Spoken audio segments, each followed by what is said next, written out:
from when they were around. Because So they didn't have a lot of episodes. He no, did it was only on for what, 3 years or 2 years, no, something but like I that. mean these particular characters didn't have a lot of episodes Right. in the series. Yeah. So they or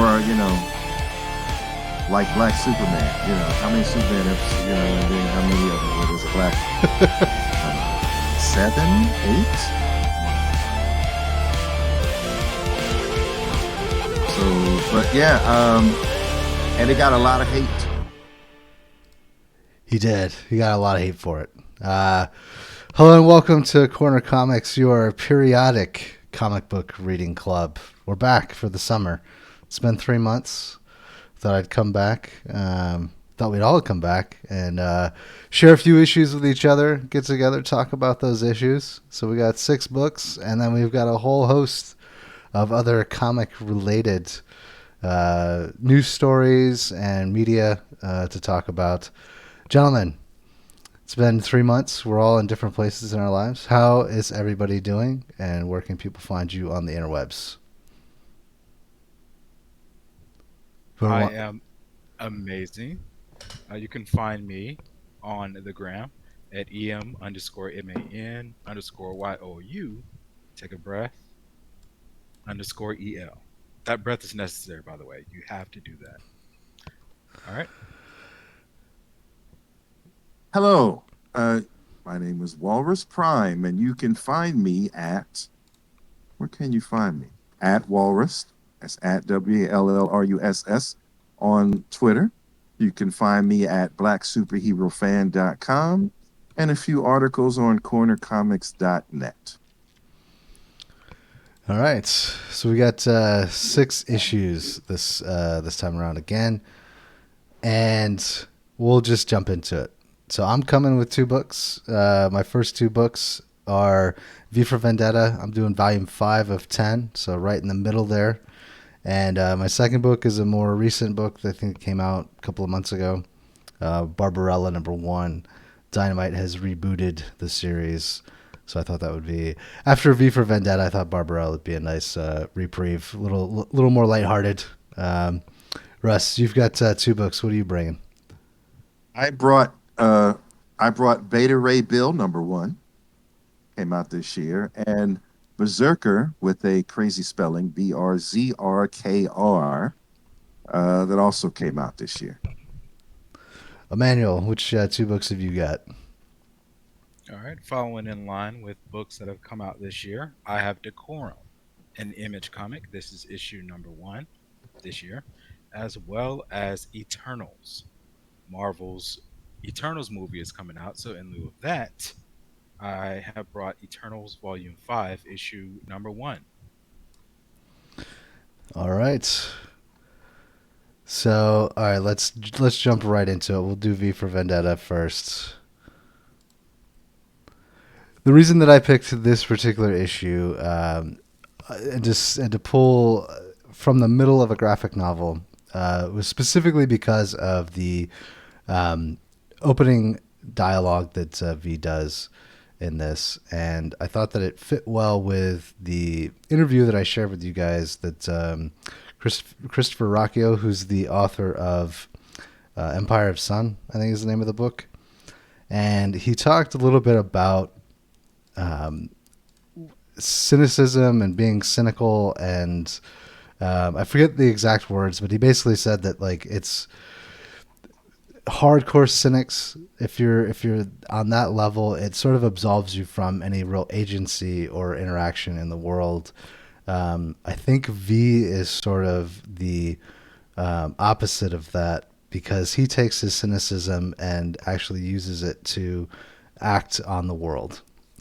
And so I wanted to sort of talk about that, and sort of what your thoughts were on this. I know we're all familiar with it, the movie, but it may have been a long time since you've read the graphic novel. So. Okay, I'll go. I liked the opening dialogue. It was interesting. It was poignant. And yes, there was a lot of cynicism there. However, what's different, I think, in V for Vendetta is what he's about and the words he's saying are not necessarily aligned. So he's saying things that are cynical to piss you off or to elicit some emotion. But what he's about is something entirely different and perhaps unfathomable to the common police officer chasing him. So I saw a disconnect there. My conversation about personal conversation about cynicism is this: people who are card carrying cynics are not trying to have real conversations. They're often trying to be interesting, or trying to show their intelligence, or trying to peacock, if you will. Yeah. Because when you start trying to list facts and people go with cynicism, which is certainly has an emotional aspect to it, then you can't actually build with someone who's a straight up cynic, because they've already decided this is it, that's that, and no discussion is ever going to change that. So we can never build. So by having a conversation with a cynic, conversation is effectively useless unless it's entertaining in some way, because you can't build from it. Nothing changes unless you are willing. I mean, because there's no compromise. If you're a cynic, and that's it, Right. right? That's where you stand. But if two people are going to move together and build together, then it has to be compromise. And I don't believe cynicism in its purest form, at least, doesn't allow that. So if I'm having, say, an intelligent conversation with an intelligent person that I really think has some insight to the world, and then they go cynic, what they're also telling me is the whole lack of agency thing. The world is messed up and there's nothing we can do. Right? Right. And I'm like, okay, if whoever I talk to has already decided the world is messed up and there's nothing you can do, then why are we even talking? Right? Just die. Just, you know what I'm saying? Just give up. Right? If the world is going, we're all going to hell in a handbasket, we're in the last days. Okay, you said it. I heard you. Now what? Right? Give me something constructive to use or to move forward with you or without you with. And cynicism doesn't offer that. Cynicism says, see it my way, and my way is so obvious, and that's it. Right? And every time I try to build a constructive gap, they're just going to throw some cynicism in it to make sure that my point doesn't take. Right? So I usually avoid, I don't mind the conversation where you get cynical now and again. That's fine. Right? But if Yeah. someone is a cynic by nature, what is the value of that friendship? Are they going to make me feel better? No. Are they going to educate me? No, because all of their information is tainted by their attitude, by the negativity built into the nature of cynicism. So, and there was something that came up in that video. I don't know if you can put in the show notes. Uh, uh, a superhero, and we're doing comic books. Yeah. A cynic superhero is not interesting, right? Name one cynic superhero that you'd buy that comic on a regular basis. There isn't any. That's not interesting. It's self-interesting to the cynic or to fellow cynics, right? But to everyone else who's not, and then you got to think of cynicism as very particular. So other cynics may not agree with your cynicism, Yeah. right? So it's really an isolated thing. So I'm not a fan of cynicism in any form. I understand it can be entertaining sometimes, and I can enjoy it on occasion. But I don't have any relationships or friendships or business relationships of any kind with anyone that's mostly cynical most of the time. That just doesn't work for me. I think Uh, where cynicism would lead to some sort of entertainment is kind of like the Riddler, how he takes a kind of a cynic or cynicism approach to life. Yes, he does interweave riddles in there, and that's like his Achilles heel. That's how he always gets found out. But his worldview is, I read one comic where his worldview is much like this character from V for Vendetta. It's very obscure. It's taking things that we know and love and cherish and exposing it to say, look how weird this is. Look how absurd it is that this is, as a society, what we've accepted. But from an outsider perspective, is it really all that sane? yeah. See, I don't want to give cynicism that much power. Here's what I say: if a cynicist was an artist, and paint and really was a innocent 100% of the time, could still make great art. It doesn't matter what he believes if the art is received well. You know what I mean? If a cynicism wrote a book and that book was well received, the fact that this person that wrote it is a cynicism in their real life is not relevant. And I think cynics, people who are outwardly cynical, they want to, it's a little more peacock to it. They want to be observed. They want to be, there's something else, right? So, and they are making being a cynic important. And they are doing things to make you, to almost trap you into observing their cynicism or receiving it, right? So if you look at Riddler, Riddler can be a cynic all he was, but don't have to kill anybody. You know what I'm saying? Riddler can be a cynic all he wants, but the issue is, but Batman doesn't put you in jail for cynicism, Right. right? So I hear you in the cynic, but let's not make it important. It's a way of looking at life, and it's fine as a way of looking at life. But is it important and vital to the human condition? Does it make things better? Maybe an artistic way. But if you make me watch it, even if you're telling me the truth and you make me watch it, I still got a problem with that. You see what I'm saying? If you're trying, and especially if you try to shame me into turning away, right? Oh, you can't watch it because you're like this. I'm like, it's and I almost went somewhere that could have got us banned, and I'm gonna stop. I'm finished. Um, I think there's a problem when there's a complacency to it.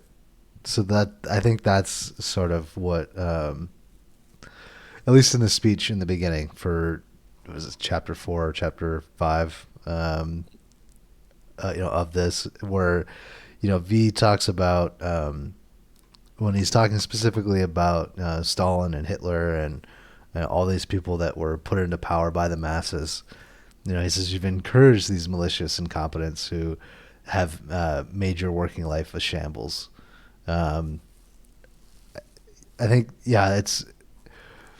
I don't know. I think that as long as there's a recognition, and you recognize it and you realize that you can't just be complacent, that you do have to act in order to change, there is a place Right. for cynicism, but it's combined with growth and evolution.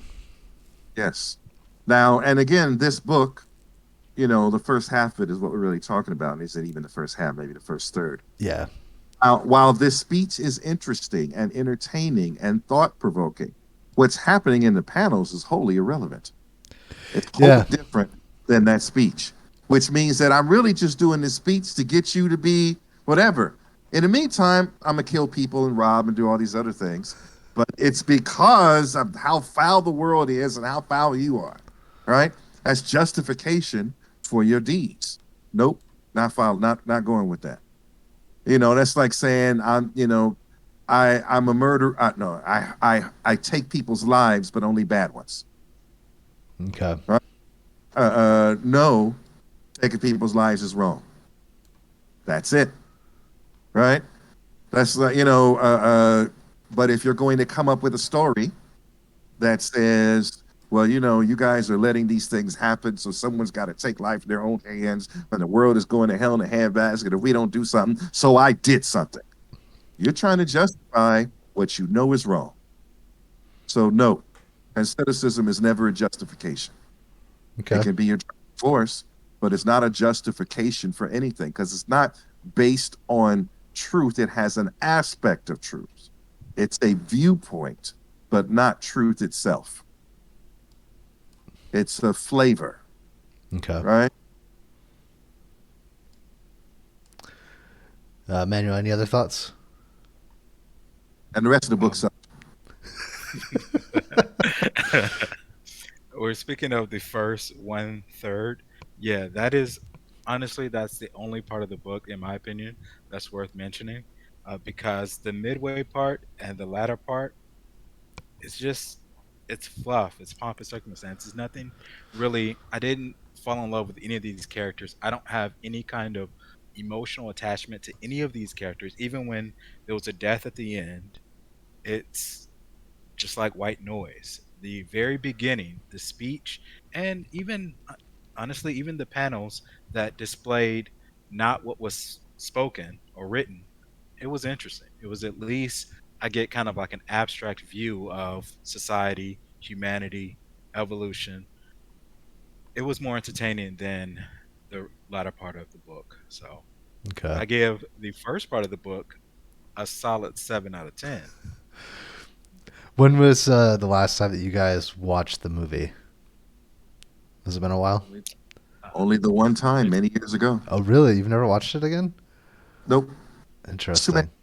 Can't keep up with the movies that are coming out now.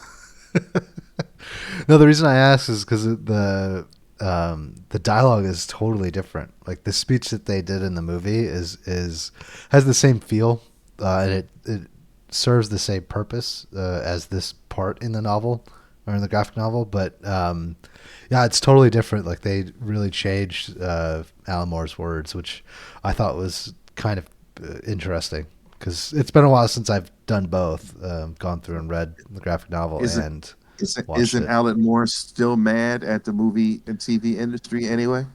I'm sure, yeah. I think I read something recently where his daughter basically broke it down why he was mad and why he still is. And from her point of view, rightfully so. Yeah. So, all right. If there aren't any final thoughts, or if there are any final thoughts, let me know. We'll go ahead and move on to my second book, Barbarella #1. This came out just a couple of months ago. The reason that I picked this book was something a little more lighthearted in contrast to my first book. But also because ever since I saw the movie, I've always been kind of fascinated with what if hippies were the dominant sort of culture in space, or if that was one aspect of space exploration. I feel like that's kind of what Barbarella represents. What did you guys think of this issue? You better go last. Emmanuel, you go. okay. I don't know if it's my internet that's messing up, but I kind of barely heard the introduction. But after reading this comic, I really like the art. I think the art was some of the best, especially the cover art, some of the best thing about this issue. I don't know much about Barbarella. When you first put it up here, I was thinking the Pamela Anderson barbed wire character, Oh, which is completely different. yeah. I am glad that's not it. Um, yeah, Barbarella, I know she has more of a history than that character. I just never picked up any book that had Barbarella on it. I was never interested. So this is my first Barbarella reading. And honestly, it kind of shows exactly what I was looking, or exactly what I thought. She's this seductress and this do-gooder, but everybody just falls in love with her because she's so beautiful. I didn't know she was like a mercenary or a spy or had any skills. I just thought she was just the Earth's most beautiful woman going from planet to planet seducing men. That being said, it was interesting. She has a little bit more layers to her, but not much. She's still a seductress and uses that power for good, which is great. It adds a little bit more dimension to her, but not by much. She went from a flat 2D character in my mind to possibly a 3D character, but she should have more going on. A 2.5D. That's my opinion. 2.2 Exactly. at best. All right, Russ. All right. So if there were no word balloons in this comic, Yeah. I would love it. The art is great. The science fiction of it is great. The coloring is great. All of these things would make me read this book. If only I would have known that, see, seductress, that's not true. She has sex with people to change their minds. That's how she solves problems, Yeah. is she seduces them. There's no seduction, because seduction can work through a video screen and you don't get none. But no, see, you send for Barbarella to sex the guy and change his mind, or the woman, or whatever. It's And better. Barbarella, every problem. Does she ever even have a weapon or shoot one in the entire sequence of stuff? No. No. There's pictures of her. They send her into a war-torn area. She sleeps with the leader. He signs a document. He kisses her hand once he walks away. And then she goes to the next thing.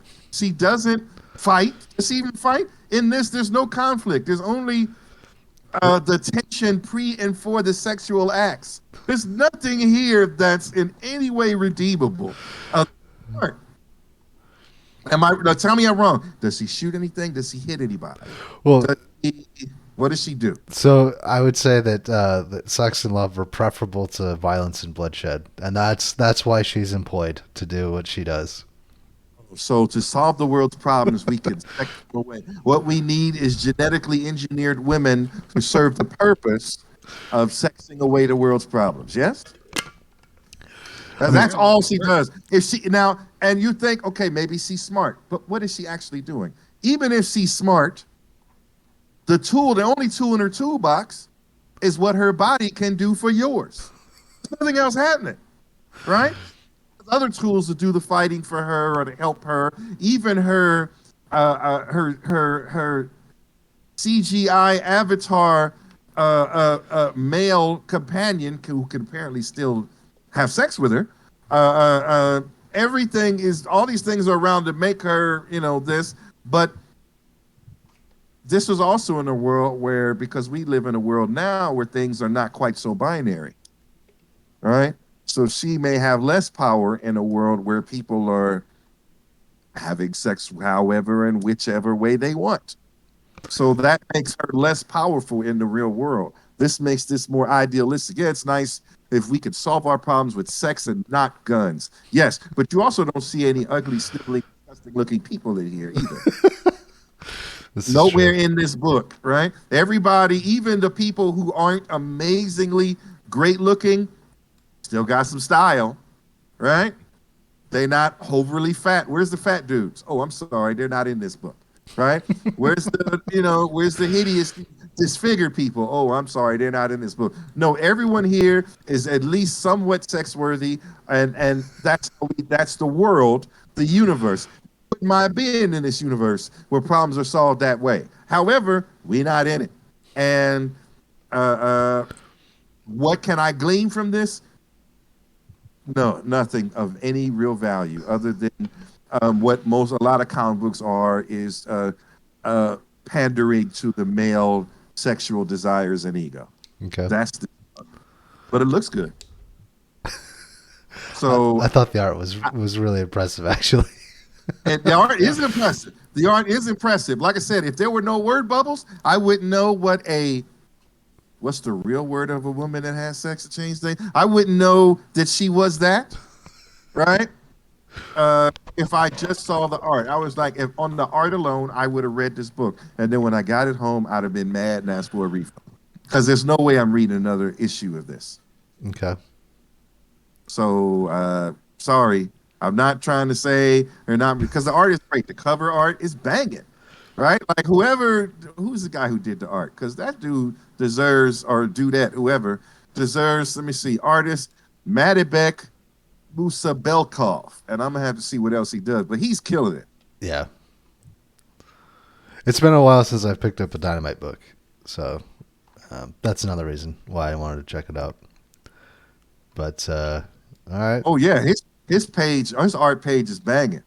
He got some Superman in here. He's got Lady Dumitrescu, all kind of stuff going on. So his art is good. Anything he draw, I would normally want to see more of. But come on. Space?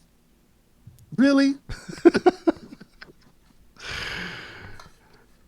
All right. That's what I got to say about that. That's all I have to say about that. I have no other further comment. Okay. All right, so we'll move on then. Russ, your first book. My first book is Beta Ray Bill #1. For those who don't know, Beta Ray Bill is a being from another planet who came, and he was genetically changed so that he could survive in space, and he became champion of that world. And one day he came to Asgard and beat Thor and took his hammer. Right? But he's still basically a good guy. So later on, because he had to get the hammer back, then Odin made him his own hammer. Right. And that hammer had the enchantment which enabled him to turn back to his, because he looks like a horse-faced individual now, but the hammer had the enchantment to turn him back into his pre-operation humanoid form.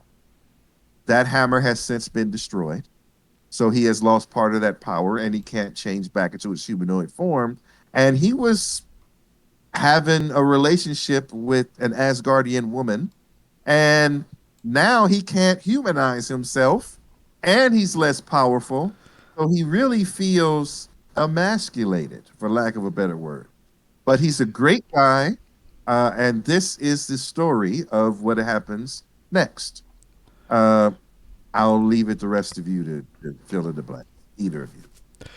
Yeah, so I had an interesting conversation with the owner of my local comic shop because he doesn't read a lot. He tries to keep up with everything, but there are so many fucking books out there. It's damn near impossible. And one of the major stories that he was all into was the King in Black story. And so this follows from the King in Black story. It's a 5-issue miniseries, and I think it does a really good job as an introduction and standalone.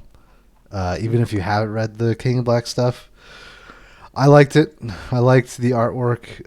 There's a lot of movement, a lot of color, and sort of what you were talking about was what struck me as really interesting with regard to Beta Ray Bill not being able to change back into his Corbinite normal self. I felt for him when he was about to get it on with Sif, and she's, and he's like, I can't change back into being my sexy human self or humanoid self. So this isn't gonna happen right now. I'm sorry. And I was like, damn, what happens next? Like, and so this is the quest of him basically trying to get back to being that. And being a whole person, basically, right? So he's lost a part of himself, and is sort of stuck in that superhero form. And can't go back. So I thought it was really interesting. As a 5-issue miniseries, it's totally worth the read. This is a good introduction to it. Yeah, Manuel, what are your thoughts? I really appreciated the action sequence with Ping Fang Foom. Yes. Ping Fang Foom is one of Horse my. face. Ah. I just love to see it because it's always a fun time when Fing Fang Foom, and I love saying it too, is on the scene. Like is a villain or a character in a comic. I really appreciate it. I just like that character. Um, he, he struck me as very emotional towards the end. I get it. It's a different hero's journey. He is trying to get another part of himself so he can be whole again. I get that. It just seemed He can't have very. sex. How would you feel? I'm not a warrior. Yeah, but warriors still come home to sex all the women in the village. All right? He can't. Yeah. It just seems very emotional. And I'm not saying that's so much of a bad thing. It's just different. I didn't expect him to be so emotional about his humanity or his humanoid form. It's interesting. So It would remember, lead to different stories further down the line that brings some emotional aspect of it. It's not just all might is right. I'm looking for my weapon to slay better. It's more emotional, which I appreciate. And pun intended with the slay and slay better. horse face. Ah. That was great. Yeah, the movement and that whole action sequence was just everything. Even the dialogue is written differently, and some of the onomatopoeia, that the way that those noise words are done was really good. I know you've been a longtime fan of Beta Ray Bill. Do you think that this story lives up to the history of the character? Yes, and it tells you his history. I remember he hasn't been a lot of solo things. Right. Beta Ray Bill, he fought for a reason and he completed that. So what do you do If your planet sends you to go save it and you finally save it and you found brotherhood and all that, but now you can't go back to what you were because they ripped away your flesh and added metal and all these other things to you to make you that, and you can never go back. What is your purpose? What is your glorious purpose? And so what you find is, okay, well, I can fight and I can be valued and I can be a leader among men, and I got a hot woman. So now I can't fight no more, right? So I don't have that, and I can't get none no anymore. So I don't have that. So what the heck am I supposed to do? And every time I talk about it, some people think I look weak and emotional. So I can't even talk about it. Yep. I didn't say weak though. I just said emotional. So, imagine being a man, a real man in a real life who can no longer use his tool. You Right. don't think that there's a lot of crying in your beer over that? Do you Yeah, really think for sure. you and then let's put on top of it, you also can't get a job. Let's put that on it too. Right? So what does that man tend to become? Right? Not anyone you want to hear, not anyone you care about, and anyone you like, but this is where he starts, and this is issue one, and he could become more. And there are some surprises in the coming issues if you've read any of them. I think they're on issue 3 or 4 now, at least 3. Not bad. I think it's done, isn't it? I don't know. I don't think it is. I th- uh, Let's see. The issue 5, there's a preview for issue 5, but it's not done yet, or it okay. may be So done. And I think this next month then probably August it'll Mhm. be done. So I enjoyed it, and I'm thinking, you know, I'm a I'm a gray collar guy. I can get behind the computer, play some video games. But if you are a full on masculine and you got to hit stuff, and you can't do that anymore. You got to hit stuff and take people's women, and that's the kind of man you are, and you can't do any of that. What do you have? Yeah. Right? And how many heroes? I remember when Thor was unworthy Thor, but he could still hit something. Right? He was still strong. Not what he used to be, but he could still knock some fools out. Right? So when you look at a hero, that's like Iron Man losing his intelligence, not just the armor, but his intellect. Right? Dang, nobody want to listen to him. Right? Now that. Right? And then of course that's kind of what happened when he went all alcoholic on us. Right? He lost Yeah. all of that, and that was an interesting tale.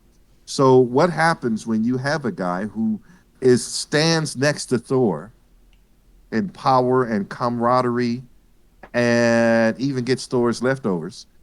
What happens when he loses all of that?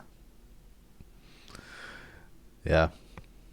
So anyway, I like the book. You guys kind of liked it, or maybe you only Yeah. like it half. Fifth issue comes out this next week. Okay. So the 28th. Uh-oh. A man, you give it a 3 out of 5. What you saying? Because is that emotional feeling stuff that might not be Um, for no, I like emotions. It's different. This warrior has emotions, and it's story of emotions now. I'm along for the ride. I haven't read any issue apart from issue one. I'd you. give it out of five. I'd give it a solid 3.5. All right. Matt, you a 3.5 as well, or can I get a 4? I'll give you a 4 for it. Yeah. All Yes. right. All right. Now I'm gonna run with that and move on to my next book, BRZRKR, with no E's. Any This vowels. right. This is Keanu Reeves' book, and Yeah. he kind of looks like he could be looking like the main character. You kind of can imagine that after watching some John Wick. But Matt Kent, Kindt, who I've read before and I kind of like, and is probably writing most of this. I mean, he's a writer after all. This is a story of an eternal warrior, and I'll leave it at that. And it's got glorious murder all through it, which I love. What do you guys think? Manuel. It reminds me of Vandal Savage. His story. Ah, Vandal Savage mixed with Keanu Reeves, his version of John Wick. So I really enjoyed this, knowing that there's a crisis that this character has. Yes, he's this unkillable killing machine himself, and he's searching for identity. Who am I? Am I not a god? He has this conversation with his doctor. It's intriguing. I want to know more about his origin, what made him him. Yeah, I'm really liking this to an interesting or a more interesting Vandal Savage because I think Vandal Savage as a character is himself interesting, but this character, how did his powers originate? Because he was powerful as a baby. So yeah, this is I liked the art and I liked the plot. It was a fun ride. I'd give it a solid 5. I want to see what happens in issue Whoa. number 10. Yep. Okay. Uh, please, Matt. Give me. Um, I was a little more lukewarm on it, I guess. Okay. So I kind of saw it as Highlander meets John Wick, in a way. Um, I don't know how I feel about Keanu Reeves being the main character. Um, I feel like, Stop seeing him. Stop seeing him in the face. See it as a different person. It's not him. well, so that was the difficult part, like him being involved in the story and is also the main character. I love Keanu Reeves. Like he's done some great stuff. But this coming on the heels of the old guard and I don't know. I don't know. I liked it. I liked the art. The dialogue was decent. It is kind of interesting to sort of see where he came from. I think they said that he was born, what is it, 8,000 years prior to present day. So right after the Ice Age, early humanity, the dawn of farming and stuff like that. So that stuff I would be interested to see. Issue two. Yeah. Issue two. So that's the stuff that I'm more interested in. For this particular issue, him just sort of like running through murdering people. I know that's your deal, Russ. You love that shit. Glorious. Has less of an impact on me. But not a bad book. I mean, it's definitely interesting, and it is a little different from the other Immortal Tales that we've had because he's not like Wolverine. He has a little more memory of who he was, and he also needs help to regenerate, which was a different take on it, right? So every time they send him out, he does the mission, he comes back, then they lay him down in the medical bed, and he has help regenerating. I'm not entirely sure he needs the help to regenerate. I think he does regenerate because otherwise he wouldn't have survived all the stuff that and X amount of years ago. When you look and see, I think he just doesn't regenerate as fast as Wolverine. Okay, yeah, that's fair. Um, so yeah, it was a decent book. I when I first heard about this, I was like, I don't know. I kind of expected it to. I thought it was another take on the Japanese manga anime stuff. I didn't realize that it was Keanu Reeves when I first heard about it. Um, so I think that's probably why I didn't originally check it out. But yeah, it was decent. I like the art, and I want to see more of the past stuff. I want to see how that leads into where we're at today. Okay, All I'm right. done. Emmanuel, take it Excellent. open. All right. So my first pick is Decorum. It is an Image comic, and this is the first issue. Decorum is the tale. Well, you get to know more about the courier, which is one of the main characters, and a female deadly assassin. So, decorum, for those of you who love words, such as myself, it's behavior in keeping with good taste and propriety. What do you guys think about this issue or this comic itself? I'll Uh, go if you. yeah, Russ, go ahead. Okay, so this before this even came out, there was some fanfare around it, Yeah. right? This is so first run through. This reminds me of House of X, Powers of X, in that it is a sweeping sci-fi tale, and if you didn't come for that, you need to run because there's depth and things happening in here that actually require you to go back and look at it a second time to get more of it. And there is more of it when you go back a second time. There's a whole first part of the book with no words, right? And all this action. and no explanation, and a whole bunch of stuff happens, and then you get some words in a minute, but you don't know the motivation. You don't. So this appears to be a sweeping epic. It reminds me of 500 page heavy metal type of thing, Yeah. but you won't get all 500 pages right now. And it goes through different times, different places, and you can't get enough in one sitting to get a full understanding on the universe. You really have to be open. You really have to. This is for sci-fi heads, right? Of which I am one, right? So that's not a problem. But this isn't mainstream comics, right? Right. And this is similar again to what X-Men is doing.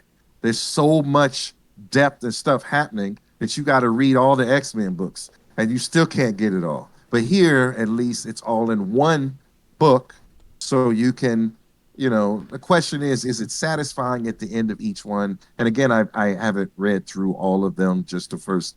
I did read this originally some time ago, and I like it, but it didn't compel me to say, "Ooh, I got to see what happens next issue." It's one of those things I know it'll be there. Like if this comes out in a graphic novel, hell yeah, I'm having it because I'm going to pour over that thing 72 times.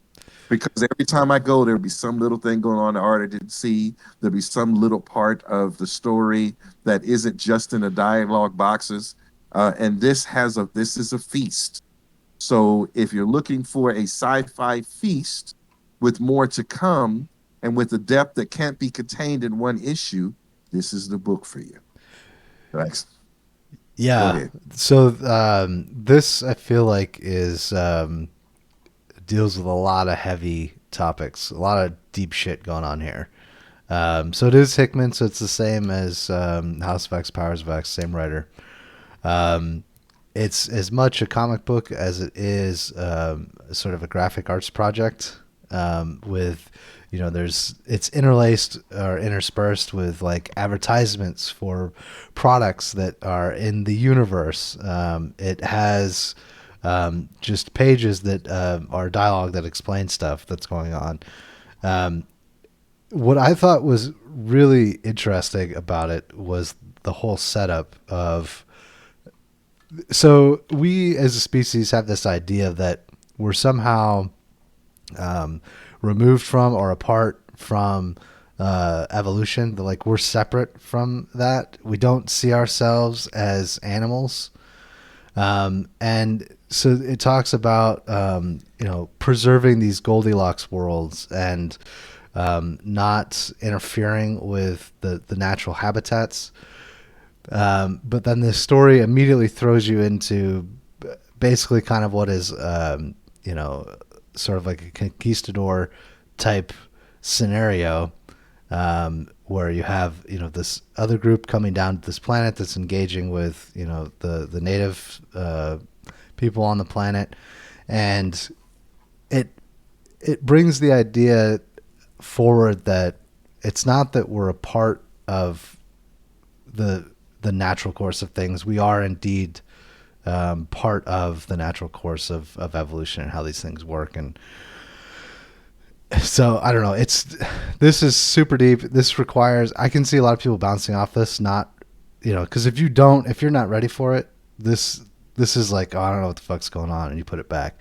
Even just flipping through the pages, there's parts where it's not fully illustrated, and there's parts where it's like beautifully rendered. And I think all that was sort of done on purpose. And I'm not familiar with Mike Huddleston's work, but I'm definitely going to check it out now because of how intentional some of this stuff is. But like Russ, like you were saying, you pick this book up, you got to read through it 4 or 5 times in order to pick out everything, because there's a hell of a lot going on and there's some heavy, weighty ideas. And the story of Nea the Courier is just like one tiny little part of this like massive, big, galactic thing that's going on. So I enjoyed it. I didn't realize that this was what Hickman went on to after his sort of wrapping up of X-Men for the last 2 years. So I will check it out. I guess it's on issue 7 or 8 already, which means that I think the first graphic novel is probably coming out soon. Definitely something that I'm going to pick up, and I appreciate, Emmanuel, you bringing it on. If only there were a Comic-Con to go to where we could get it at a discount. Oh, I'm still virtual. Yeah. So, All right. I'm glad you guys liked it. Did you like it, Russ? What was your I rating? liked it. I liked it, but it's one of those things where I have to be in the right headspace. And I like a good sweeping story, but I don't feel like it every day or most days. Some days, that's exactly what I want. As opposed to if if there's a whole bunch of murder, I could just roll with that on any given day. Mhm. Right? And I'm like, oh, kind of what flavor of murder are we doing today? Right? I can roll with that on any given day. But for this, uh, uh, I would probably never buy individual issues. I would go graphic novel Mhm. because I would sit with it. And this is one of those graphic novels. Like I used to go to Comic Cons, and you get 4 or 5 graphic novels, and that'll keep you for a month if yeah. they have the kind of detail and things there. So I see this as a graphic novel definite buy, but not for me an individual issue because I it not only does it blow my mind, but it doesn't answer enough questions because there aren't enough pages. Right. Yeah.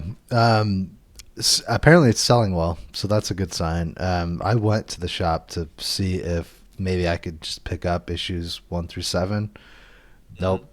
Issue 7, yes, there's a couple still on the rack, but yeah, this thing's selling like hotcakes.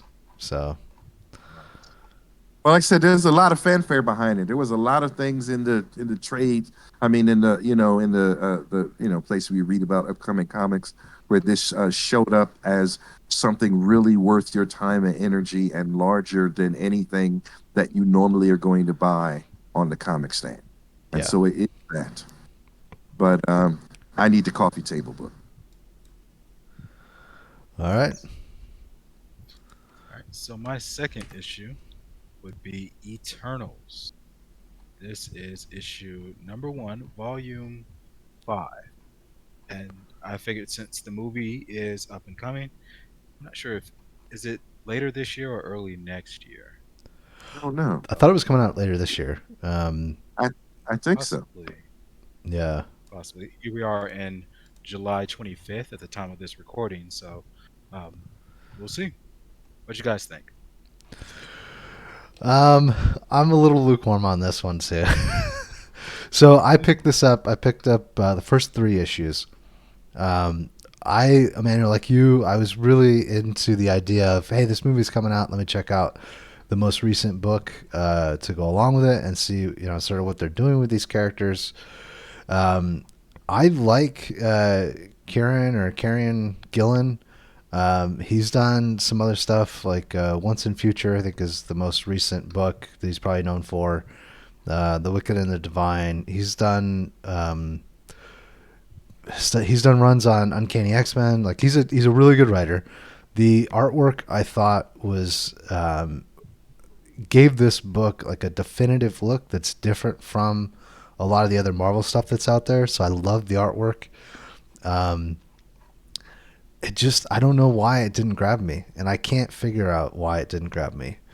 Um, and yeah, I don't know. After 3 issues, I was like, I just don't know. I don't know if it's me right now, like where I'm at, or um, if it's something to do with the book. So I was kind of curious to see what your guys' take was on it because I'm not negative. I think it's decent. It just doesn't have that same like impact that some of the other Marvel books right now do.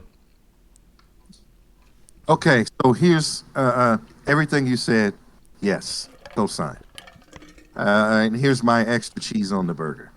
Um, this is written from the point of view of a couple of members of the Eternals. They are not human. They don't care about human things. They don't. There's really nothing other than their human form that will make you identify with anything that they're going through or anything. Like normally there's a point of view character that you kind of feel for and they're discovering it as you go. Yeah, Such thing here. There's no who do you really care about? Right? they're gods. They know they are. They throw tantrums and kill people, and they'll do it again. And that's what it is, right? So these aren't people that you could be friends. These aren't people you want to be around. Right? Your aunts, right? They're going to live thousands of times as long as you, right? They're never going to age. They're never going to get ugly. They're never going to, you know what I'm saying? What problems do they have, right? What is it about them that you can identify with? Then normally in situations like this, a writer gives you a point of view character, but there is none. And I think that's what's missing. Okay. I think nothing for you to latch onto and care about, right? It is interesting as a story. I was interested to see where it's coming from, but would I keep buying it? Who, if one of these guys dies, do I care? And one of these guys get beat up and hurt and put in a compromised situation, do I care? Not really. You know what I mean? How about this? Where's the vulnerability? Where's anything that you can identify with humanity? Yeah, I'm trying to think. Was it the '90s or early 2000s? The John Romita Jr. run that they did with Eternals. It starts with the main guy here too. I can't think of what his name is. Is it Icarus? I don't know if it's but Superman. he's a human, or he's in human form, discovering his godly nature in that old book. So maybe that was kind of what's missing here, but I can see why you wouldn't want to do that again. So I don't know if that's, like what they're going to do with the movie. So it's kind of interesting to me, like, if this is the book that you're putting out, was it in any way influenced by the script from the movie, or are they related in any way? I don't know. Interesting. It kind of makes me cautious for the movie in that regard. And From maybe what you don't I've have to read, be. Go ahead. I'm sorry. what I've read, no, you're fine. The script for the movie itself would take place after they all recognize their eternal nature. So they are the point of view characters. They're not just gonna be eternally omnipotent throughout the entire film. They're gonna come to the realization that they're not humans, at least from an article that I read. Well, So here's the Okay. that problem is with that. Here's where I see a conflict with that. As you look in the trailer, they've been around for ages. So they've been knowing they were gods, small g, for thousands of years. It's not new. It's not going to happen in this century. So they've already known, right? So I don't, if they discover it, they discover it before, right? So in the modern day, they have to have discovered it thousands of years ago. Here's why I think because it's a movie, so it's got to work on an emotional level. So you're going to have a point of view character. I think that's going to be the Black Knight. Kit Harington plays that character, right? Okay. So his humanity next to those gods will, even though he's a warrior, will help humanize them. Also, they'll probably look back to their lives a lot because gods love differently, right? But they may look back because some of them are paired up, right? Yeah. And they have been paired up for centuries, right? And and you look at the book that we're just reading and talks about the one that's eternally a kid, just got tired of always being reborn as a kid, and so he just went killing people because what's going to happen? It's going to be reborn as a kid. So can't have none, can't no Barbarella for him, nothing, right? So there has to be something in the movie. It doesn't work as a Disney movie of any kind unless you can get some emotional tether. So it's got to be something emotional they go through. It's just that that's not showing up in this book, Yeah. right? That's all I'm saying. And that may be a writing flaw or that may be intentional. And something can be unlocked in issue 4 since you stopped at issue 3. I don't know. Yeah, I don't know if this is still going on. I know it wasn't selling well, at least Mhm. at the local shop here. Because when I remember picking up issue 3, he's like, "Oh, you're still reading this?" He had already tapered off on buying, buying in bulk on this one. So yeah, I don't know. It'll be interesting to see. I'm curious about the movie, and I'm glad that they're sort of venturing off and doing some more things that is not just Avengers or whatever. right. So Yeah. But those are my thoughts. I'm curious, Amanda. What did you think about this book? Because you liked it, right? Which is why I you did brought it like it. on. I like exactly. And this discussion is I really appreciate this discussion because I looked at it from the perspective of I don't think this is going to be the script that they use or even the template, but at the very least I get a little bit of insight as to the Eternals from a different perspective, just to get to know their world a bit better. Because going Okay. into the movie, I want to have some more of a sense of a backdrop of who these characters are, what their motivations are, what their interpersonal relationships are. Like I would only read them interacting with maybe the Avengers or interacting with characters that I followed, not necessarily they themselves. Okay. Cool. All right. Should we move on to some of the other topics that we have? Just comic related stuff to talk about. Sure. Yes, yes. All right, Russ. I imagine you bulleted some of these points out. You want to take us into one or two of them? Sure. Is killing for the greater good wrong? The needs of the many Outweigh outweigh the the few. needs of the few. And Hmm. so, is killing for the greater good wrong? I think it definitely depends on the situation, right? Like how So how sometimes yes, how yeah, how grave are we talking about here? Is this greater good, not like a little bit good, but greater good. Like if there's an assassin in the community, it's okay for me to kill him. Yes, well, I was gonna and say, if yeah, yes, are we talking about like one person versus the population of the rest of the planet? Probably. no, no, no, no, no, no, only 1 out of 50. That's Okay. I'm not going where's the plan. That's too easy. Sorry, and actually think of it. If you got a neighborhood of 200 people and there's murders going on, and whoever's doing it has help, can I kill them both? What if it's the person that's helping them is his mama? Can I kill them both? I think you would be justified in doing so. I don't know that necessarily you would I be mean, in other totally words, I would. absolved from also being you know a But I did it criminal, for the greater good. Yeah, I did it for the greater good, right? If I didn't, more of you would die. right? Appreciate me. Kind of like the Charlie experiment. Um, yeah, I think you're justified. Ah. So if I think that, now let's take it to an extreme case. What if I think a politician is taking my local area or whatever to a deep and dark and evil place, and stopping him saves a lot of people? What if, you know what I'm saying? What if somebody overturns Roe versus Wade? And I think stopping that saves a lot of people, right? Is that okay too? That affects, that's that closer to your planet, that's nation level, right? All right, Am I so what? you all right? So They're still in maybe the election. maybe if there are other people and enough people that agree with your perspective. Okay, so I just Um, basically need to get a people to sign my petition, and then you're okay with that? well, yeah, because if you're just acting alone, then nobody co-signed on it. They're like, "Whoa, we don't know what the fuck this guy's doing."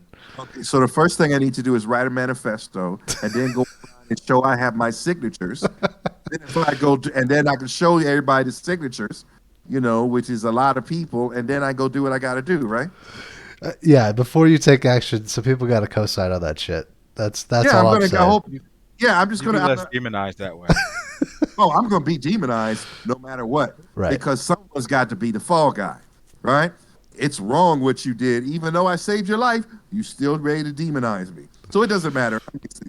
That's that's not even a true thing. I can get 1 billion signatures, do it, and you still mad, and you still gotta, you know what I'm saying? And then there's a whole bunch of people that have signatures against me. What does signatures really symbolize anyway? There's enough marginalized people that I can get a certain amount of people to co-sign any manifesto on the internet. There's plenty of marginalized people that no matter how weird or crazy, I can get enough signatures. What's the number of signatures you really need? What, a couple thousand? What you need? A few 100,000 maybe. Okay, yeah. See, that just makes you feel comfortable. But I mean, really, what does it matter? Does that save me from? Does that absolve me later? No. No. That just. So what does that even do? What does that even do? These signatures. What do you want them for? Just so you can what? Just do it, man. Bite the bullet. Save the world. It's not cynical at all. No. Is it? No, no, no. I'm saving the world. I'm not saying if something is wrong, but I'm willing to do something about it. From, I am willing to do something about it. I'm not finna go off on the people. I'm saving lives. from your perspective, though, that's Everything is from everybody's perspective that's talking. Every pundit is everything is from their perspective. Every right. politician, everything is from their perspective. What does that point even mean? Well, Are like they I more was, righteous than me? no, I just there has to be some type of consensus. I think.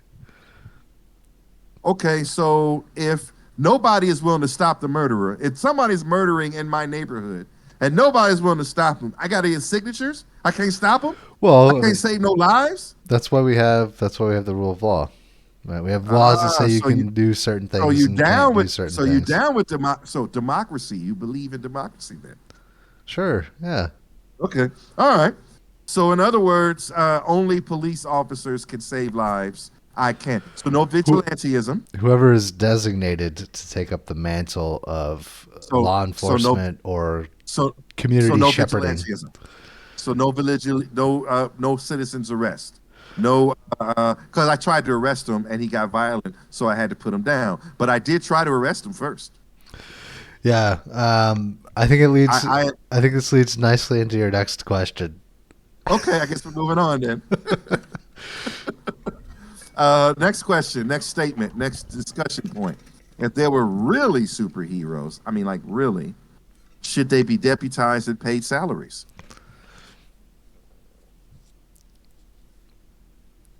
Emmanuel. No words, man, words, not head shaking, words.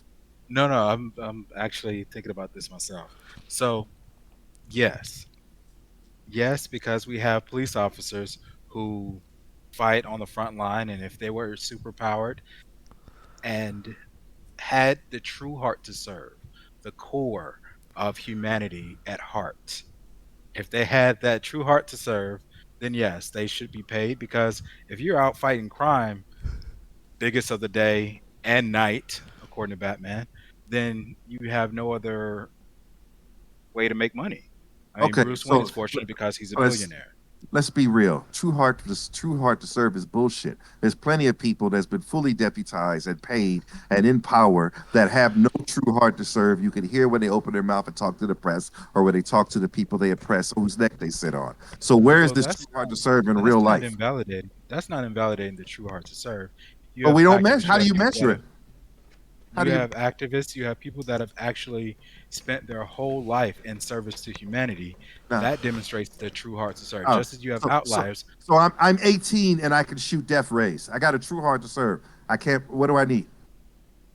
training. Okay, so you train me, but you can't assess true heart to serve, though, can you? How do you assess that? Because you don't assess it with police now. So now you're going to have some, because Matt is not going to let us pay money to assess you and pay government money. So there's going to be no money for that because we know he doesn't allow taxation on that sort of thing. So how it's true heart to serve, this thing you invented, which is not a terrible thing. How do you that doesn't exist? There's no measurement. There's no way to do that. There's no guarantee. There's no pass or fail test. There's no evaluation because they mentally evaluate people who become police officers. And guess what? Shit don't work. Yeah. So my thing was, I think we as a society would be more apt to demonize these people than deputize. Um, just sort of based on fear of the unknown and historically the way that humans in large groups have acted towards minorities. Because the superheroes or superpowered individuals are going to be one in 100, one in 1,000, one in a million. Um, I mean, I would And if you think are anyway. if you are facing this unprecedented rise in powers or the X gene, whatever you call it, then you would have to take this something that's never happened before and do something that has never been done before. So the training that doesn't exist now would have to then happen. Like we'll test your, like put you So in some sort of so something where it's so scenario after scenario. how many people had to be murdered by cops before we do that now? Is the number not big enough? Oh, it's definitely big enough And yeah, but we're not doing this thing you said. So why do you think it's going to be different? Because people have powers. We ain't because invented, people have powers. Like but that necessitates people. The gun is how the, Batman necessitates Joker, which necessitates like all these. You have to bring yourself up to the level of the threat. So if you have a person with superpowers, then you have to bring yourself up to the level of training that person with not superpowers. morally Something that's though. never been done before Not has to be morally. met with something that has never been done. Not morally. We don't rise up morally. And this thing you're talking about is a moral rise. We don't rise up morally. We rise up in power. We rise up in one uppitude. We rise up in bigger guns. We don't rise up morally. Where is that in history? Yeah, I think it's a logical step to sort of Yeah, the say, logical step is to get bigger guns. Kryptonite. All of, that's what we do. Come on, the history shows we don't rise up morally. Where do we do that? We only rise up morally if we are being persecuted. And then we go back and commit those same acts to someone else. But that's the only time we rise up on the moral thing. Right? There's no rising up moral. That's Well, unprecedented. my statement is if you have an unprecedented thing happen like powers, then Yeah. you should be it should be met with an unprecedented thing Level such as of rising up anti-powers. morally. Yeah, but that's not A versus B. We should rise up with bigger and more effective I'm guns. bringing you a solution. You're saying it's not possible, but then I'm again, you saying bring up the scenario of humanity. a superhero, I'm which is saying not that it. possible. I'm saying yeah. No. I disagree with that too. I disagree with that too. There's a Stan Lee had a no. Stan Lee had a show where he narrated where people were born with defects that manifested as superpowers in real life. Right. So no, superpowers are not impossible, and Right. mutations are real, and they may not be all Supermanish, but I bet there are people that can do things already that they try to keep it quiet because people call them freaks and all that. So no, there are no superpowers. That I don't think that's true.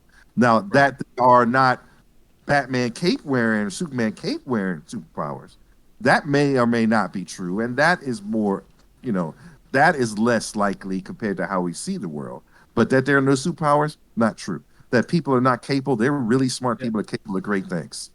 I think you're harping on that. What I meant was if superheroes are to happen, then we would have to have some sort of level of something that's never been done before, I agree which with, is what I'm saying. and so So, this is, and that's why I say no, because we never do what's never been done before. What happens is we do what we always done. Humanity always does this. They don't have to do. There's. I understand why how you arrive at that calculation, but humanity has shown no. What you can always look at humanity's past and see what they do when new things show up. Right? They get bigger guns. They lock things down. They harm people. They do. This is what they do. Whenever things are something beyond what they're, when terrorism, and I hate to say that word here, when that it escalated to a place where it hit home, uh, we locked more things down. We increased our violence. We increased our firepower. That's what we do. I understand the logic, and it makes sense what you say that we should do something different because this is different. But historically, humankind in the real world never does. well, historically we've appealed to fear rather than, Yes, you know, yes. Now we may have because new inventions. yeah, because I agree that with manual, like the logical step is to work towards um, what do we do as a community to rise up to this, Yeah, we get Barbarella. to sext everybody. And all of a sudden, ooh, I don't want to fight no more, man. I'm good. See, and I feel like that's pie in the sky. That's not the nature, the proven nature of human beings. I understand the logic, and remember, The smartest people are not the ones in charge. Yeah. They never Agreed. are. What we've done in the past has not been working. It's evident it's historically Mhm. been ineffective. Yes. So because And of we keep that, doing it. we have to do Yeah, something see, different. and this is why you said, but the people that think like you, they're not in charge. So no, they don't. Right? For example, there's a reason why you won't run for governor. If you were run for governor, it'd be a different kind of state. Things would change. And I admire that about you. It's one of the things I like about you, but you won't run. The people that run tend to be more detestable, right? They enjoy that game of it, and they do that. And so logic does not ensue, right? But the people that should be running, right? And sometimes you get a few. Don't get me wrong. Sometimes you get a few. But in most cases, no. If someone like you ran for local government and won, there would be change, and it would be amazing. Right? You might have to kill somebody, but you can call on my because they ain't going down easy. They ain't going down It easy. was so inspiring up until that moment. Right. Right? But here's the problem. What you say, it's armchair quarterback. It's like me saying, if they would just do this in the football team, they would just be better. But I don't play and I don't coach. Right? So no, it doesn't get better. Right? People who have your perspective and viewpoint, how much energy do that, and especially as you get older, as you get in your 30s and over 30s, or you get family and kids, all that power and energy is gone in most cases. And you're really there for something else. So if someone like you was running and won, and enough people like you was running and won, this world would be different. You can't even disagree with me on that. But people like you don't. People like you protest. People like you tell people what's wrong with them and how they're doing things. And How not, did we get here? not you. How did we get here? This was I'm a sorry. a hypothetical scenario But I'm all where in. superpowers exist, and now Yes. I'm researching how to run for governor. Yes, you should be. This is You insane. should be. You should be. You should be running. And I'd vote for you. And I would work on your campaign. But anyway, but naturally, though, because of the people that always go into these positions, we get the same outcomes, right? There's a certain kind of person, generally speaking, that's a politician. That person doesn't see the world the way you do. Yeah. And so, but that person gets something from being a politician that you wouldn't get. So it may not be rewarding enough for you to do it, or it may not be attractive enough for you to do it, but it's attractive enough to those people who make those same decisions, who are worried about their position and their power. So the problem is, so your logic makes sense, but you are people like you, not you, Emmanuel. So I apologize if you felt that I was persecuting you personally. Not the case at all, not intentionally. Right. But the people that would think the way you do don't run, don't fight, don't stand for that. Don't stand for it like this is going to happen or I'm going to die trying. Because if they did, this would be a different world. And so the people that are willing to stand are going to stand against bad election results. The people that are willing to stand are willing to storm the Capitol building. The people that are willing, you know what I'm saying? Those people are willing to stand. I don't agree with their point at all, but look at what they're willing to do. And the risk they're willing to take to stand for that. You got to, to some extent, regardless of how diluted they may seem, you got to respect the energy. And imagine if there were 100 people like you or 1,000 people like you that was willing to stand for the thing you just said, a new way. Hell, Obama ran on change. Isn't that exactly what that is? Yeah. But anyway, we got to move on because we're getting too deep. So the next thing here, you guys see that DC's new animated film is going to be an Injustice film. Does that mean anything to you at all? Directed by Rick Morales. I don't know. It's too early. Okay. It's too early. I don't know enough yet. Right? I'm just saying. Right? I really like the video games. So I played Okay. the first one and Injustice 2. The storylines were pretty cool. I think, yeah, if they do that, in an animated film, yeah, it'll be good. Okay. Yeah. So, I'll watch that.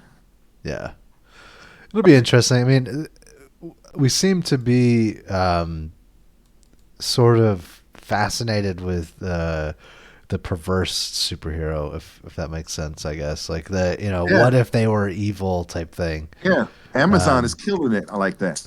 and somehow it's different than supervillain.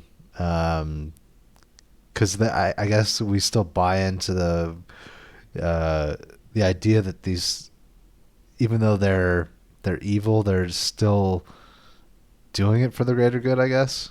And maybe that ties into some of the points that you were making, the other questions you had. Uh, I think that we see these as a diversion, that we really believe in the schoolboy belief that evil can't stand and evil can't win forever. Yeah, Right? So it's a diversion, but we don't really see them as real enough. We think that mostly the real Superman from the real universe will come and stop him. right. And by the way, there's a comic book alignment with the DC Injustice is really good. They actually brought He-Man in to stop Superman, right? So speaking of He-Man, he's not there. I watched all 6 episodes. Five, Uh, all five. five. Okay, Yeah, all it's right. five. I watched whatever it is. I watched all of them, and there were a lot of things missing that I wanted to be there. If I took away from He-Man Master Universe and said just Masters of the Universe, I think it covers that. Well, which is what they did. I Mhm. mean, I think I don't know. I have mixed reaction. I have mixed feelings on this, just because I did just finish it today, and I sat and watched it from the beginning to end. So it's what 2.5 hours of Yeah, your that's it. time. So it's like a really long movie. Um, I don't know, man. Tila with a Karen haircut. Like, what the fuck? Well, look, Um, how old is Tila really anyway? So I don't know. Yeah. we saw Prince Adam, and Prince Adam is what, 16, 17? Tila about that same age. Then she gets disillusioned, and she goes out and goes goth. That's not even really that. Is that really that big a deal? And No, maybe get a girlfriend too. it's That's not. not a. So I I both like what Kevin Smith did, and I'm not a fan either. I like what he did because he took a chance, right? He's like, well, we're gonna do the post-apocalyptic Eternia, and these are the way these characters, all disillusioned. This is the way they turn out, and it's the quest to get back to what we remember, I guess. So there's some good things here, and it's interspersed with prior scene, or stuff that happened prior. So it's not all just the doom and gloom. It's the animation's good. There's hope. Yeah, yeah. I it was cool. Like if I were younger, I would have been a lot more into it. I think as I get older, I drift further and further away from these types of things, I guess. But it reminds me of how I would have played with the action figures, maybe preteen. So for that reason, I give it a thumbs up. But I get all the criticisms too. There's people are just hating on this series, like fuck Kevin Smith and why did he do this? And I'm like, I don't know. Well, he was called upon to raise the stakes. Yeah, So in the original He-Man, nobody ever died, right? Nobody ever got permanently hurt. No one ever had emotional baggage that what I'm saying, that lasted more than an episode. Because right. people had emotional baggage, but ultimately by the end of the episode, it was all clear. Oh, we still love you, dude. You're great. Oh, thank you. I wish you would have told me that earlier. This whole episode would have been wasted. So, but here, so I feel like they elevated the animation. I feel like whoever wrote it knows who those characters are. Yeah, I don't think anyone acted really outside. Tila was the only thing that sort of threw me a little, but I don't think any other characters really acted outside the nature of who we know them to be. well, Right? except King Randor. Yeah, well, that and I mean, I thought she was Shira. I don't know what happened with that. Like, I have to Who go. was who was Shira? I thought Tila was Shira. What was she not? No, Who was no, Shira not in the ever. original series? Okay, so Because okay, I was like, well, there's I'm because I was thinking, all okay, right, there's no He-Man. There's got to be Shira, right. right? And Okay, so Skeletor is a member of a larger organization okay, run by Hordak. Skeletor's job was to subjugate Eternia. Hordak, who is higher up in general, and Skeletor is his bitch, has already taken over multiple planets, including the planet that Shira Adora is on. okay, all right, Right? And you can find this actually. This whole episode's on YouTube. So Dora gets taken to that world and kept there. She doesn't know who she is, and she is raised to be Hordak, and Hordak knows who she is. And Hordak raised her to be a general in a poetic way to have the people that were fighting him working for him, right? And then He-Man didn't know he had a sister. They never told him because of the whole tragedy. The parents never told him. And then he gets told by the sorceress he has a sister on this other world. Here, take her this sword, okay, all right, right? And he goes to that world, and they find out that they're brother and sister.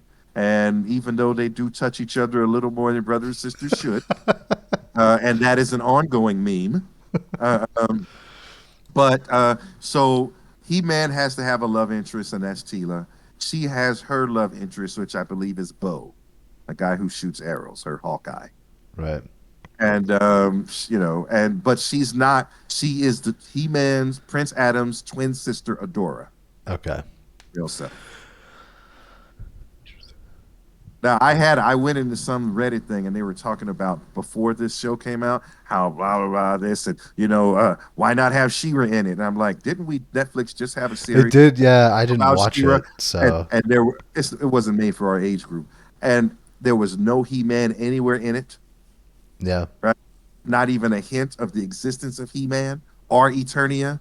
So now you mad because we don't get some She-Ra in this? How many seasons of Masters of the Universe were there before there was even a She-Ra? Yeah, I want to say it was like the last season or something. It wasn't even. Exactly. Yep. Yeah, I remember the Christmas special. So There that's you that's go. my main memory of She-Ra was it was He-Man and She-Ra and Orko and That's um, on YouTube, by the way. the You the can watch Christmas it on YouTube, special. right? The Christmas special was on YouTube, and the actual when he met She-Ra, the movie of when he Right. met She-Ra and got sent over to the other world by the sorceress. God bless you too. So let me Yeah, ask you a question: Is She-Ra not She-Ra? Excuse me. Does Tila have magical powers? I didn't think that she did. No, Who's her mother? I don't know who her mother is. I know her dad's man at arms. Okay. Do you want me to tell you? I No, mean, only that it was already in the original series. It's not that it was necessarily revealed in this. It was in the original series. It was revealed who her biological mother is. Would you like to know? is it the Hawk lady or whatever? I don't know what the hell her name is. The sorceress is her biological mother. Okay, all right. And it is possible, but we don't know for sure, that Man at Arms may be her biological father. But that's not, I don't know if that's all the way true. But definitely the sorceress is her biological mother. So in theory, she could be Hera or She-Man. If she wanted, in theory, she got the power, she got the connection, she got the bloodline. What happens if she says, I have the power? What happens? Because she already kind of hulked out now, Right, right. right? You don't really want her to be that hulked out, right? She already got top heavy in the strength department, But yeah, she's so in theory, and there's did you see the episode where they had to go to hell? I did, Manuel. Did you, Emmanuel? Okay, did I Um, say anything? yes, I did. Okay. Yes, I did. You notice how she was able to manifest the sword? I have Yeah, to go back and He, watch it, but yeah. he yeah, was I would able argue. to open her hand and make it manifest. That's magic, right? That's not straight up, I can kick your butt power, is it? Right. She is heir to the throne of sorcerousness.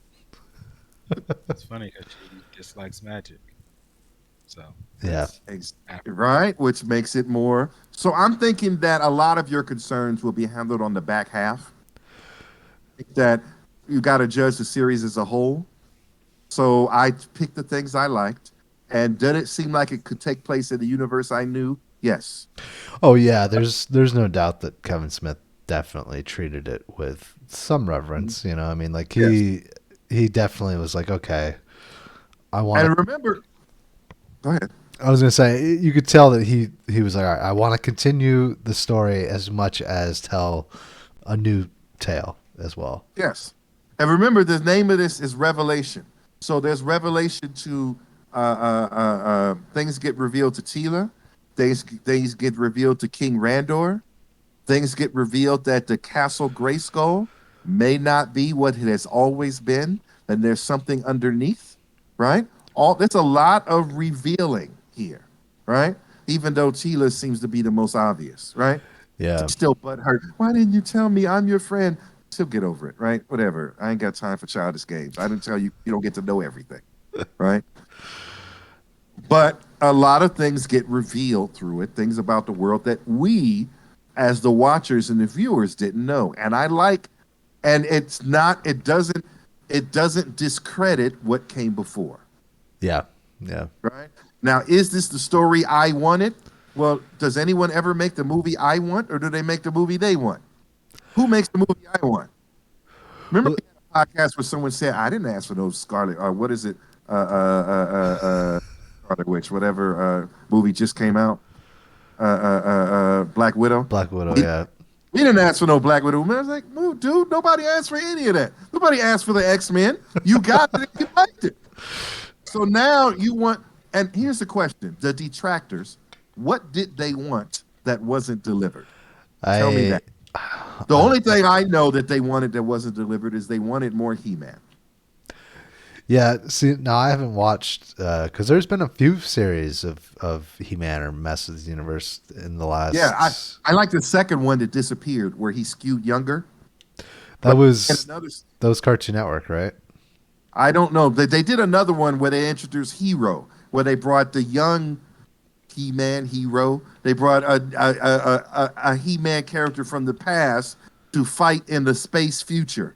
That was another He-Man series that happened. He was not as yoked up though.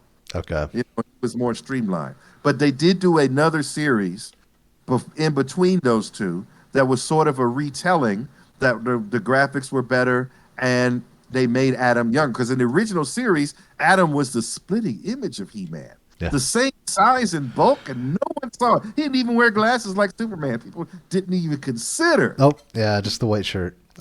right? What do you think about the voices? Because they had some different changes in voices.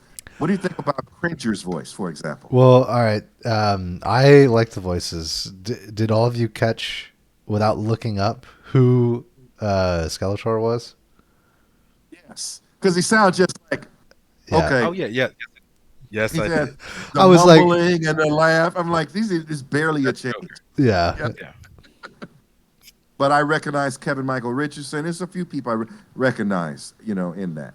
But they had some new person doing Orko, which was interesting, and I could work with it. The biggest change for me was, which was, which kept pulling me out of it a little bit, was Cringer. Yeah, it wasn't quite the same, but he was in it so little that I didn't Yeah. really, it didn't bother me. Mhm.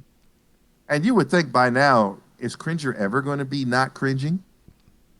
No, it's like a fundamental part of that character. Like Ah, it's only when he's imbued or in whatever okay. with the power does he become Battle Cat. So So the real question for me is, may what I understand being mad at there's no more He-Man because people think He-Man is Master of the Universe. So I understand people clamoring for more He-Man action. I'm not mad at that. I get where that comes from. I don't think Kevin Smith destroyed anything. I don't think he in any way invalidate what you knew from the past. No. He killed some people though. People died. True. So I think you can still have the Deus Ex, God force to set everything right at the end and not really have an explanation. So Yes. yeah, for that reason, I think in By part the power two, of Grayskull. yeah, in part two, it'll write everything and it'll be a bookend, right? That started off with a celebration, it'll probably end with a celebration. So yeah, that's where I think it's headed. At least I don't know if that's necessarily what they're gonna do, but But it was great service to me because they raised the stakes. I was always mad that He-Man at the end of every episode was just inconvenienced. You know what I mean? That's all it ever was. yeah, Inconvenience and Skeletor scowled. I'll get you, He-Man. But that, right? Did you guys watch the Looney Tunes basketball movie? Space Jam. You're not Space calling it Jam Space 2. Jam? I thought you were actively avoiding calling it Space Jam. No, Space Not Jam my 2. Space Jam. Did you guys watch Space? Did you any of you watch Space Jam 2? You didn't? Yeah, I I- watched. Okay. What do you think without giving too many spoilers? Even though, how could you spoil it really?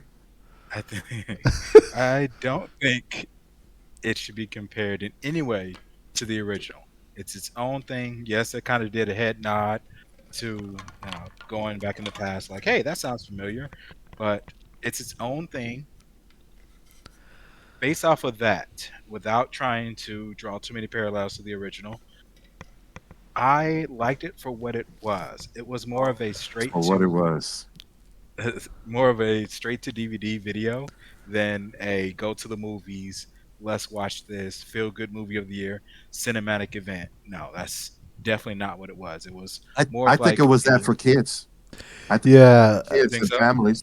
Yeah, I think kids need a movie to go to, and every time there's only one kids movie out, that movie does amazing in the box office. It's guaranteed. So if you wanted to take your kids to a movie that was safe, that you could watch a little too, that works. But if you're a single person, that could watch it on HBO Max, then there you go. But if for families, I think it works as that kind of movie. What else was out there to go see that you could take your kid to? This was it. yeah. That was the impression that I got when I saw the trailers. I was like, oh hell no, fucking LeBron James, get the hell out of here. But it's not for me. It would be for me if I had a 5-year-old son or daughter. You know what I mean? Um, so that going to blow up the earth. yeah. Silly. So You don't stand a chance. It did need more Marvin the Martian. Yes, it did. With my P-46 space modulator. That's not a half bad Oh, take I'm- on it, by the way. Great impression. make me so angry. So yeah, was it memorable? Did you need to see it? No.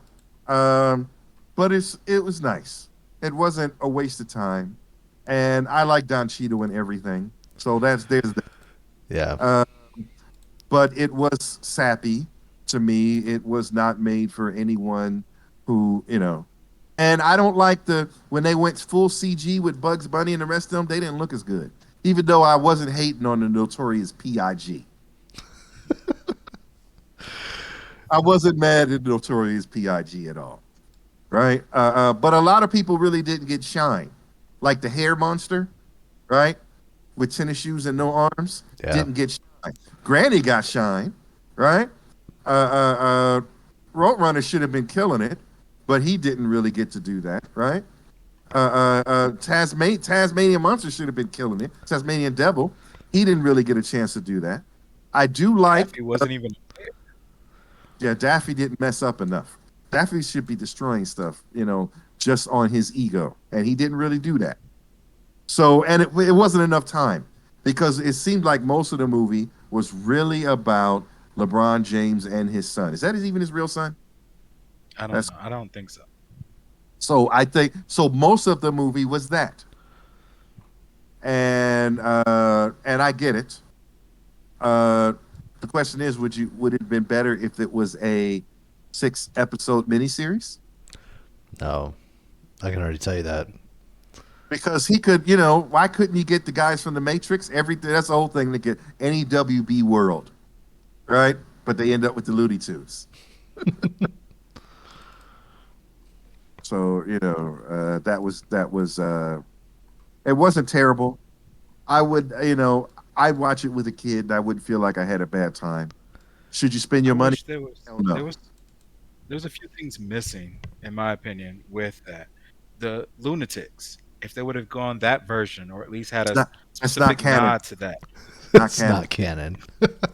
or or even It takes place how in the future. back in like the '90s they would have gangster versions of like the saggy clothes of Bugs Bunny and just all the Looney Tunes. Yeah. If they would have even referenced that, I don't even think that that's part of their franchise though. But still, Remember it just though, seemed like something. remember there is a Looney Tunes series that is new. Season 2 just hit. That is on HBO Max, and they gave because for first season they took Elmer's gun away from him, but season 2 they gave it back to him.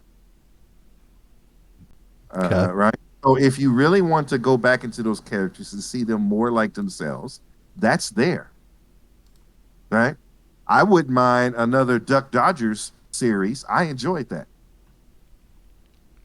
Right. There was a Duck Dodgers episode where he got a Green Lantern ring. That was amazing.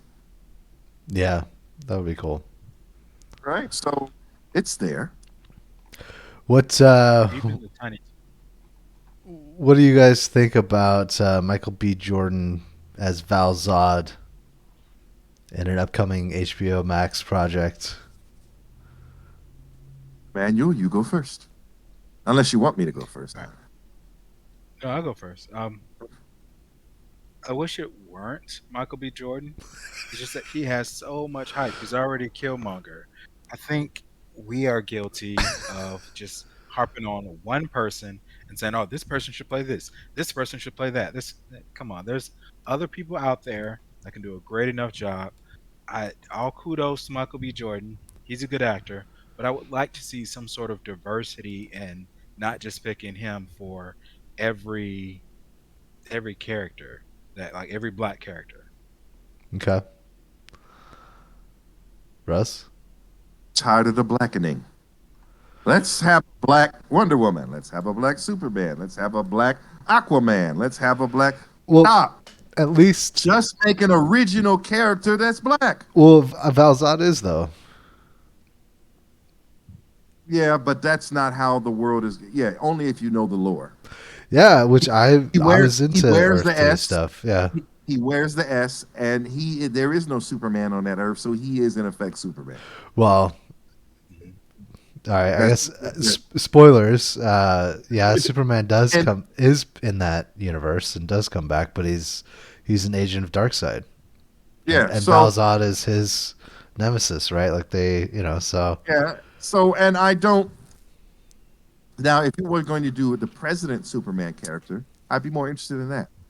okay. Right? That the whole idea of a black president is its own thing to look into, and then have that black president also be Superman is another conversation. That would be pushing the envelope for me. That would be something that could have a lot of poignant issues. For me, this is reaching. Right? Okay. I'm not mad. It's just like there's a whole bunch of characters you can do before that. Right? But you don't even have to go there. Yeah. That are already canon, that are already not copies of another, right? They're not wearing somebody else's uniform because he's still wearing the S. That's a House of L symbol. He's Val Zod, right? So no, that is still trying to be a black Superman. Okay. I had enough. Just come up like there's CW has a new series called Naomi, which is a black superhero, right? And they've already okayed it the series. They didn't okay the Black Lightning spinoff, which I'm happy about. But she's a unique character, right? With great power. That is black, and that's part of who she is, but they didn't have to rewrite, right? Right. Right. The only way to de-whitenize the Avengers is to basically have all those people's contracts run out and get all the younger, more other, Miss Marvel, all these other characters that are not right. Miles Morales, all these other characters. At least they're their own unique characters, uh, uh, and in enough of a way. But I'm just tired of saying, you know, let's just make a black version of this. Let's make a black version of this. Don't just make it because it's a black version. Make it mean something that being black matters. Or create an original character that happens to be black, and then it doesn't matter. I'm cool with that one too, right? Like it's just just instead of some random white person get the superpower, like it could be some random black person. I'm okay with that, right? Yeah. Yeah. Or did you see they cast Batgirl Oh, you talk for no. the Oh yeah, yeah, I did see that. Yeah. for the live action movie? They cast Batgirl, I right? mean, I'm gonna let it go just because she's hot. She is. And I'm not hating. But I'm tired of like, oh, we're sorry we didn't give you enough black characters. We'll switch out a couple of them, right? So that you can have and then you can't complain anymore. Well, no, give me somebody. I like now the fact that they're playing that Black Adam isn't white. You know what I mean? I like that. So that means something to me. He has a different background. He's in the comics, he's at least Egyptian. You Right. know what I mean? So it makes sense and it can work. And if he came from slaves, he likely was of a darker tribe anyway, right? So all that works. And he's his own character. Even though he is just Shazam offsuit, he is part of the Shazam mythos. So I'm willing to go there, right? But in the comics, Hippolyta has left Paradise Island, joined the Justice League, and the Black Wonder Woman Nubia is now in charge of Paradise Island. The mascara, right? I'm not mad that they brought a Black Wonder Woman, but come on, really, right? So I'm just a little upset, and I know why they did it in the beginning because when you look at Justice League and the Avengers, it's white dudes, right? Historical white dudes, right? Yeah. And I get that you want to make some adjustments, or you're open to make some adjustments, and thank you for being willing to make some adjustments, but create some original characters. Remember, Cyborg was a Teen Titan, but they didn't have any black person for the Justice League, so they had to raise him up to Justice League level. Mhm. Remember that? Right? He was never on the Justice League until they needed him for that movie because they didn't have a black character. Right. They had the one woman in Wonder Woman, and then everyone else was white, so they needed somebody. And apparently, and Too if you're much trouble with John Stewart as Green Lantern. yeah, That right, but contract. they didn't introduce Green Lantern yet. They were going to later. So who else did they have?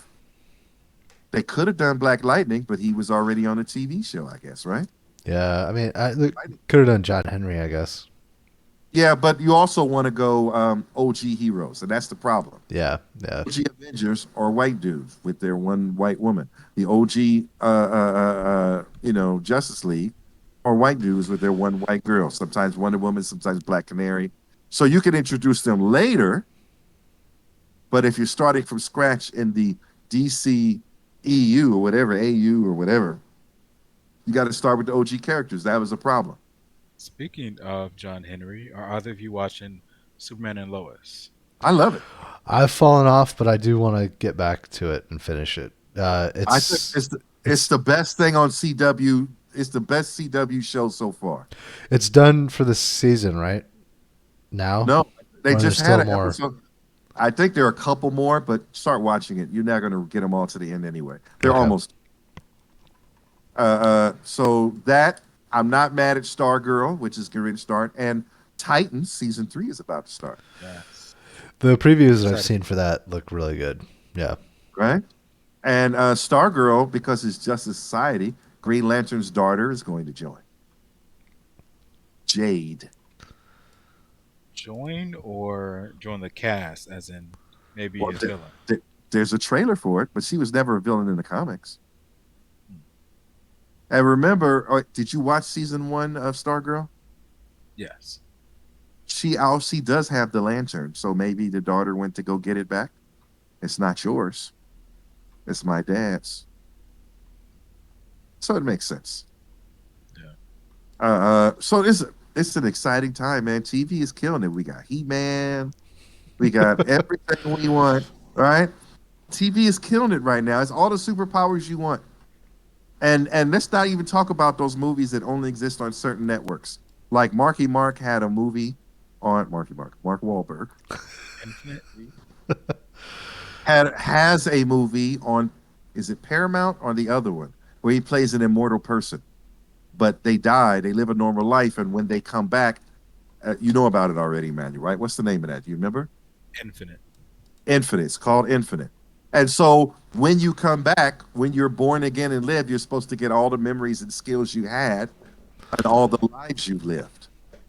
But Okay. for some reason, his didn't take. So there's no physical powers. But if you made swords 500 years ago from scratch, you could still do that, right? If you painted, you could still do that. All those skills access all the time. And then whatever you learn in this life, when you die, and you will die, you will be born again with all of those things again. I thought it was pretty good. It Yeah. wasn't the greatest, but I thought it was worth time. Now let's talk about the Amazon movie about the guy who has to go into the future to fight. I don't know what that is. Oh, really? Okay, so what's the guy who played Guardians of the Galaxy? What's that actor? Chris Pratt? Chris Pratt has a movie, Oh, Okay. yes. Tomorrow War. Tomorrow War. It's on Amazon Prime. I thought you might have seen it. I'm waiting for you to let me know what's popping with. You did see I it, think Amanda? I did. What did you Yeah. think? Did you enjoy it It at least? surprised me. Yeah, I enjoyed it. Yeah, It me too. surprised me. Is it top of the line? Oh my goodness, no. But was it entertaining? Yes, it was entertaining. I enjoyed it. All right. It reminds me of a movie that I would watch on sci-fi Yeah. just randomly and really just be glued to the screen. An Hmm. unexpected treasure. Okay. Yes. Agreed. Are either of you guys into Mobile Suit Gundam? Nope. No. Love Ma- it, but I never watched more than 2 episodes in a row. It was hard for me. It was like a little more too much drama for me, and not enough stuff that I cared about for me to keep watching it. Like, I think that's why I like it is all the political intrigue, all the stuff going on and behind the scenes. But there's a new. It's called Mobile Suit Gundam Hathaway. It's a 90-minute movie that continues sort of the original story. Um, see, but now I feel bad because there are the hundreds of hours that I didn't watch prior to the original story, so I and now you're watched gonna put me in I this. watched it with my wife, and she's like, the only thing I didn't like about it was I feel like there's a lot of shit that I don't know. Like there's a lot of Right? references to other stuff, And then and see watched it in order to feel that way. even being a fan, there was stuff that I was like, I don't know this, I don't know that. Like it's pretty dense with references to the prior series. So, but I thought it was good. The animation was great. Um, Yeah, I need something where I care about somebody. That makes sense, yeah, right? I need to care about a character. I need to care about something where I want to see them work through it, right? Where I want to see them overcome it, right? Like the best movies, always the villain is always actually stronger, and the hero has to overcome somebody they really can't beat. I right, want I need a point of view character that I really want to see struggle and work through it. It has great potential. Goku never had enough power until he went back to train. He always was going to get beat, right? And then he trained and he wins the day. Takes forever to get there. And then somebody stronger comes along, and then everybody else tries, and then he tries and fails. And then they brought Bark back to life so that they can fight her again while Goku trains, right? Because he always has to get better. Goku was the upper limit of Goku anyway.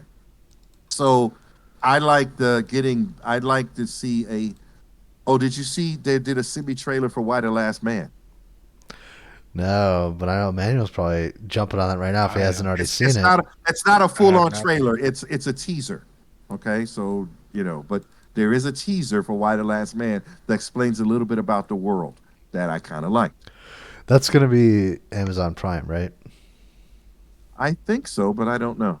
I'll just wait and see what it's on and then find a way to get. I gotta check that out. There you go. There's a whole bunch of stuff coming out, man. It's no more of that. And then, by the way, you guys haven't watched, but I watched The Equalizer with Queen Latifah. I like it. I watched the whole season. I like it. It's good stuff. You got to watch it. Yeah, I haven't started yet. Yep, I got to put that on your radar, homies. And I'm also let's see, and nothing else that I'm trying to say anything in that vein. But and I'm not watching anything super. Did you ever watch The Nevers yet? The Nevers Yes, I on actually HBO. watched it I haven't last. dug into it. I And watched it the last time we were on, and uh-huh. shockingly good. See, thank you. I Here's the didn't think thing. I would like it. I don't like that era, but It's Josh it's Whedon, well man. done. Yeah. Yeah, Josh Whedon is that kind of writer. He wrote, Angel and Buffy, and there was a lot of good. His dialogue game is strong. You Yeah. got to get that, right? But that shocking last episode, man, and that's just the first half. Yeah, that Right? last episode actually, I Blew me loved. away. Yes. It gives so much more depth to the episodes leading up to that. You got to watch it, Matt. I'm All really right. trying not to spoil anything. All right. Yeah. I I'm think I'm you tired of and twisting Scotty Matt's like it. arm. There you go. There you go. He got you. That's that little hook you get him. Get the two of them in it together. And I'm like, well, Yeah. it's 70 episodes. If my wife's into it, then yeah, I will watch it. All right. And on that note, gentlemen, it's been a good couple hours for this podcast. Only 2 hours? Only 2 hours, but yeah, it's been 2 hours. Should we call it there, and then maybe sometime in the near future, we'll work on putting out another episode for everybody to watch. Sometime in the near future. Looking forward to it. All right. So this has been Corner Comics. Cornercomics.net is still up. It does have the show notes on there. This episode will be there. Be able to find us on Spotify, Apple, wherever you get your podcasts. You can get the audio there. And YouTube, if you just search for Corner Comics. And follow me on Twitter for the one that is available on YouTube and Spotify and all that, at Berkhoff, BERKOUGH. Any other plugs that you guys want to do? Anything else that you're working on or online presence? I got something coming in the works, but I'm not ready to reveal yet. Okay. All right. On that note, then, we're out. Until next time.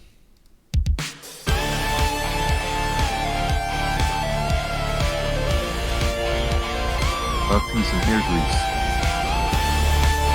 What about hair grease? Love, peace, and hair grease. Oh, all right. Okay. Margaret secretions.